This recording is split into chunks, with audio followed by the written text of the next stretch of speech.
Hello, so this is Patrick from Santanish. It's my pleasure today to be here at Parfums MDCI's booth in Exxon 2025. So, Mr. Marchal, can you tell us more about Parfums MDCI and how it was founded and what it stands for? We have to go back to 1990 something. Ah, okay. Then I worked for a large company which had many brands, many perfume brands, and a skincare line brand. And they bought and sold the brands. After a number of years in this company, where I learned the basics, the fundamentals of good and bad business, I decided to quit and to be on my own and create my own brand. So I had a concept. Quite unusual, quite odd. At the time, happened to be present in Mexico, in Yucatan, in Cancun, when Boucheron launched its own fragrance. Boucheron was a Parisian jewelry house, very prestigious, very elegant, very expensive. And I noticed that a group of Mexican customers, women, were all enamored with the new fragrance. They didn't know anything about Boucheron. What they liked was the price. It was expensive. It was more expensive than what I sold then, which is perfumes from another jeweler, Van Cleef & Arpels. And my 60 ml of first by Van Cleef & Arpels retailed for $55. And Boucheron, out of nowhere, arrived and retailed for $90. Wow. And this difference in price meant for the customer a difference in quality. So later I remembered this episode, and for me, I knew I had to have an idea to stay away from promotional brands, from promotional hyper-marketed products, to do something pretty, not just something convenient to produce or something that will be easy to sell by the hundreds of thousands. So I said, no, before, in the 20s or the 30s, fragrance was an art, but also a business by very astute businessmen. But the products were beautiful, beautiful bottles, beautiful stoppers, beautiful boxes. And in the industry then, everything seems to go downwards. The bottles were cheaper and cheaper with plastic stoppers, and it was worse and worse. I said, I can do something different. And I said, I had an idea. I like to create things at night. And sometimes I wake up at 2 o'clock in the morning and say, what if we did that? And my parents brought from Egypt, where I was born, their collection, a small part of that collection of Egyptian, Greek and Roman antiques. And I said, what if I added on a bottle a little bust of someone, and then the liquid would be there, and this would be the stopper. Most people whom I talk to, they say, you are completely crazy, stupid. Who needs this? But it's beautiful, it's different. And I learned from my experience in living in America that to attract a customer in New York or Miami, you have 5 seconds to attract her attention. 5 seconds, no more. But there are so many brands. And this, what's this? I hate it. It's so lovely. May I have one? So it worked. But I didn't have money. I didn't have connections. And it took me years of hard work and failures and mistakes until I found a company willing to create a bottle for me, the company willing to do crystal bottles for me and crystal stoppers, an example of which I gave you the other day. And it all started with very small quantities of very expensive bottles, in which I had to put excellent scents.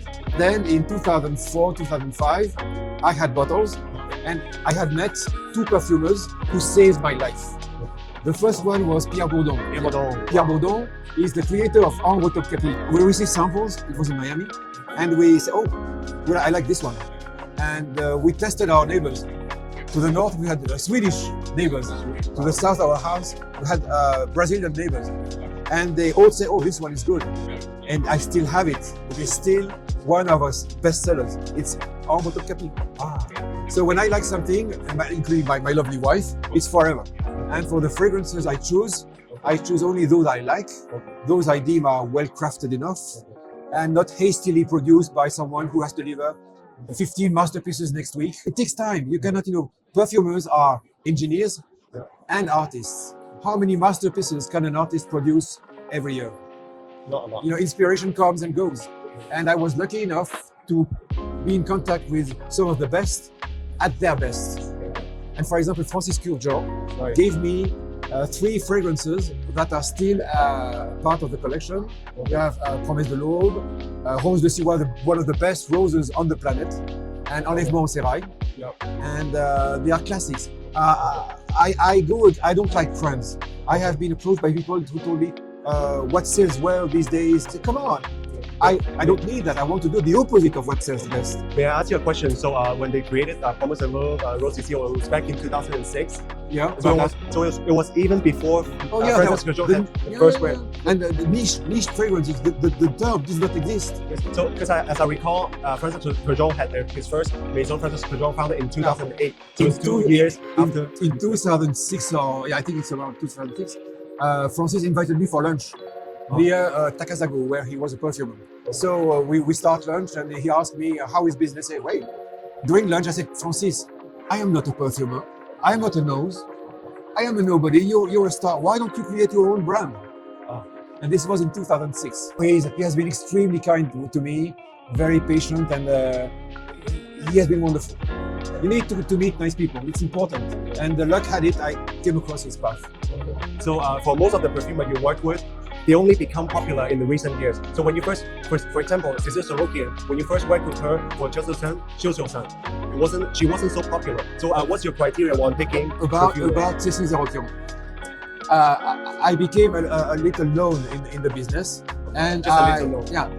At that time, the niche business was very small. Okay. There was the stores who now sell didn't exist. There was no distribution for this. And nevertheless, one week I received samples from I don't know whom, and samples from another source, and I tried them, the first one, and I told my wife, "Hey, Catherine, this is bad. These scents are just bad." And then Cécile calls, and I tell her, "Cécile, I'm sorry, but frankly, I mean, I'm a little disappointed, but I'm not going to accept any of your scents. They are not really bad, but." And she was furious. Actually, I had mixed the samples. Everything she sent me was excellent, and everything the other person sent me was just bad. So we became friends on a misunderstanding. So you actually choose the perfumers from the mass. So you work with a lot of perfumers, but you only use them when you find them suitable for the brand's image. And those who are kind enough to work with me, because they know I'm not going to generate a huge business for them, just good image. Because they know more or less that if I choose them, it's because they do a good work. They are quality. I also noticed for a lot of perfumers, you only work with them for once. No, Cécile Zarokian, she did 8 scents for us. Yeah, lots of ways. Cécile Zarokian, Siosan, Fête Persane, Les Indes Galantes, Nuit Andalouse, at least 5. And Siosan was a pleasure from the first minute to the moment we received the first samples. She immediately understood my idea, and she gave me what is perhaps for me the fragrance I like the best. My wife wears Siosan all the time, and we use Siosan to discreetly fragrance our new skincare line. Yeah. Perfumers also, they each has his personality, but they are artists. Of course, there is the business side, but they are also under a great deal of pressure to create a new masterpiece, and it's difficult. So it takes time. So we say, you have 25 cents, but in 25 years. So it's 1 cent a year. You have brands that release 25 cents every quarter. Well, I exaggerate, but it's difficult to have good scents. It's difficult. It is difficult to go against the trends, but what I don't like is that why don't you follow the trend? Maybe niche should be against the trends. Because you are here to propose something different from what the other brands do. Most brands are mass niche because they just follow and they copy each other. So Parfums MDCI is done in a small production, and then it's against the trend, and then it's creating beautiful things. I don't watch what people do, what my neighbor does, or what other brands do. We do our way. Okay. And since you're spending so much time on creativity, so you're in charge of the whole creativity of like Parfums MDCI. So who is helping you out for the operational part? The operational and part, also the administrative part. First is my dear wife, Catherine. So Mrs. Marchal is helping. The whole MDCI team is Catherine, my younger daughter, And who's in charge Colleen? of the collection. Oh, okay. And we do it in our own workshop. Okay. At home, the fragrances are produced in a factory, state-of-the-art factory. But then we receive the juices in bigger containers. We put them in smaller containers. And Colleen fills each bottle. Okay. She adds the pump. She puts the label. She cleans it. She puts the stickers. And my wife puts them in the box and Cero wraps them one by one with an iron, not a machine. It's good because everything is artisanal. Because a lot of companies, they are outsourcing these To factories. to factories. So you do not add a lot of personal touch to the bottle. You know, these cannot be produced in the factory. No way, it's impossible. And we also noticed that there are your initial within the cap. Yeah. See, this cannot be mass produced. It's impossible. I heard from you there one mold can only do About 40 busts. I drilled a little hole. Well, I sculpted her, okay. which was not easy.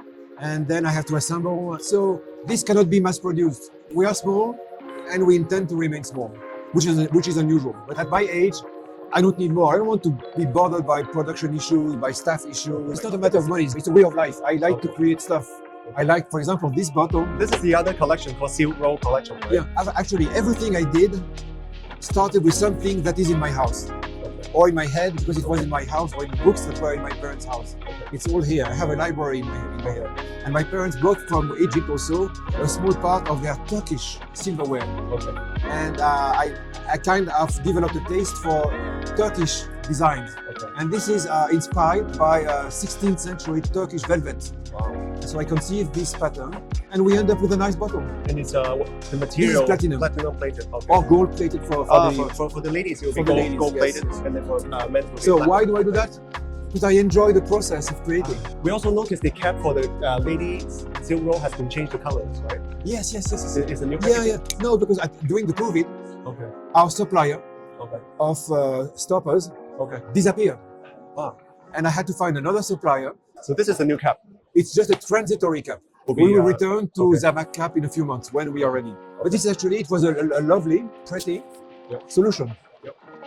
And we can fill these bottles with almost every of our fragrances.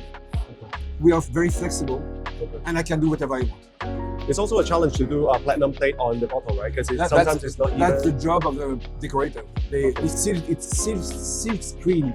Okay. So, you know, you have to have ideas, you have to be creative, because if you repeat the same thing forever, after a while, customer will say, and rightfully so, what's new? They don't make efforts to offer us novelties. So I developed a new collection of fragrances inspired by masterpieces, painting masterpieces, right behind you. Okay.